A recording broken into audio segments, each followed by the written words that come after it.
Hey everybody, I am Elisha Christopher. Thanks for tuning in. It's another beautiful day in the garden, and let's begin as always by taking a breath together. So if you will, take a deep breath in and let go.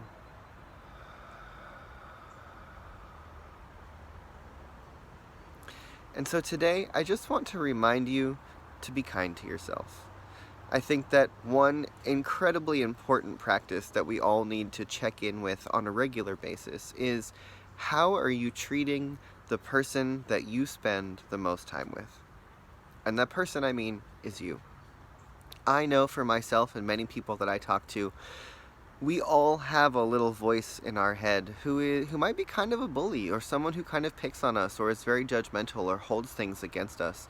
And it's that little voice in our head that sometimes we call our inner critic, who is the one who is looking at us from a very close magnifying glass view, the one who's looking at us the most close, the way closer than anyone else could ever possibly see, and really almost kind of judging us for all the things that happen inside of our head, or all the ways that we're not showing up. Because I believe that inner critic, that inner voice, that one who is sometimes nagging at us, is also connected to the part of us who is our greater self, who is our grander self, our future self, the one who is calling us, the one that we want to be.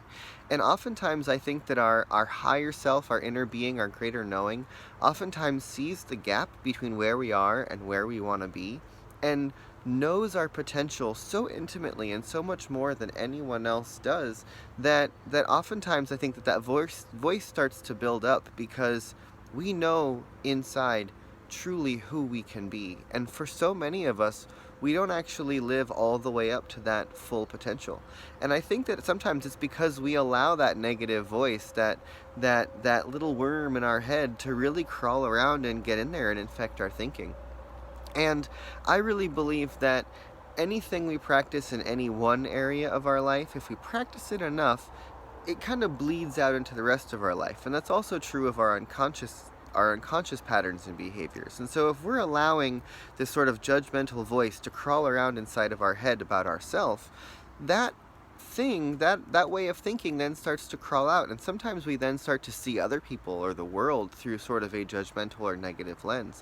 Yet, if we could start building a practice of really trying to be kind to ourselves, of when we look at ourselves in the mirror, looking for the divine presence, looking for our potential, when we meditate, when we be with our own bodies, to really honor and love the person and the container that we are in.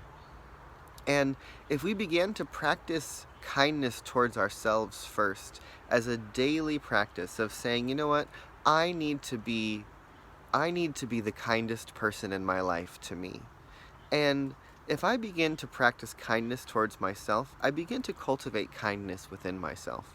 And then as I go out to interact with other people, or I see perhaps over time, we might notice that our way of thinking starts to shift a little bit. That if we can change what's going on here, that it definitely on some level begins to affect what we see and how we experience other people and things around us.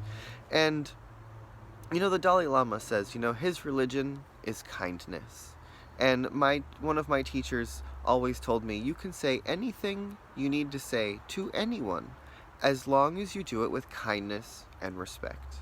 And I think it's so incredibly important for us to take the lessons of kindness, to take the religion of kindness, to take the filter of kindness, and really aim it back on ourselves. Because I know so many of us can be incredibly hard on ourselves for the little ways that we mess up, or for the little steps that we take, or for where we might be in our life right now, when we actually have the power within ourselves to create the life that we want, to move in the direction that we want, to help heal the world, to help come up with the new ideas that need to be thought.